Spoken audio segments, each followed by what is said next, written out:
நாள் இரவு நபி இப்ராஹிம் உன்னத கனவு கண்டார்கள்.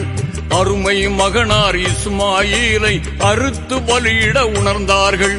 இறைவன் ஆணை இதுவென எண்ணி இதயத்தில் உறுதி கொண்டார்கள். அபிமான மகனை அல்லாவுக்காக அர்ப்பணம் செய்ய முனைந்தார்கள்.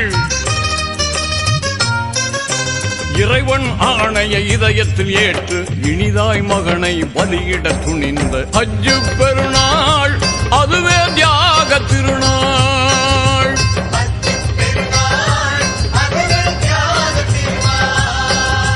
ஹஜ்ஜு பெருநாள் வந்த சரித்திரம் கேளுங்கள். அங்கு இப்ராஹிம் நபி செய்த தியாகத்தை தெரிந்து கொள்ளுங்கள்.